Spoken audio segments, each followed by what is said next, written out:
10ஆம் வகுப்பு கணிதம் எடுத்துக்காட்டு 7ல் 12 பார்க்கலாம். பாருங்க.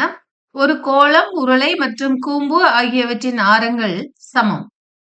படம் 7.20ல் உள்ளபடி கூம்பு மற்றும் உருளையின் உயரங்கள் ஆரத்திற்கு சமம் எனில் அவற்றின் வளைபரப்புகளின் விகிதம் காண்க.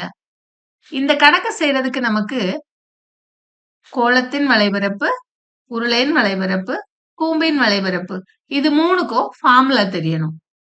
வளைபரப்புகளின் விகிதம் சமம். இங்க பாருங்க, இது கோளம். ஃபர்ஸ்ட் நாம கோளம்க்கு எழுதுவோம். கோளத்தின் வளைபரப்புக்கு ஃபார்முலா 4πr². இஸ்டு அடுத்து உருளை. உருளையின் வளைபரப்புக்கு என்ன ஃபார்முலா? 2πrh. அடுத்து என்ன இருக்கு நமக்கு? கூம்பு. கூம்பின் வளைபரப்புக்கு என்ன ஃபார்முலா? πr/l. அப்படின்னா நமக்கு கூம்புக்கு L வேணும் இல்லையா? இந்த கூம்பை பாருங்க. இதுவும் R, இதுவும் R. இது என்னன்னு கேட்டிருக்காங்க. இது 1, இது 1னா இது √2 இல்லையா? சோ இது R, இது Rனா இது √2 R.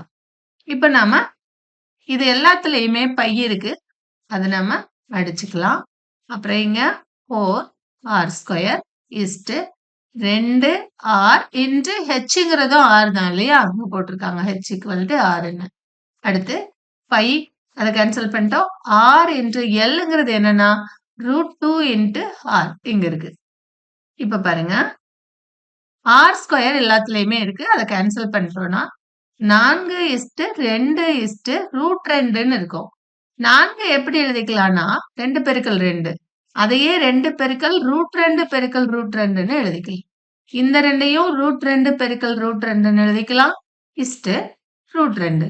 இதுல எல்லாத்துலயும் √2 இருக்கு. அதை நம்ம அடிச்சிட்டோம்னா நம்ம கடைசியா என்ன இருக்கும்? 2√2 இஸ்டு √2 இஸ்டு 1. இதுதான் இதனுடைய வளைபரப்புகளின் விகிதம்.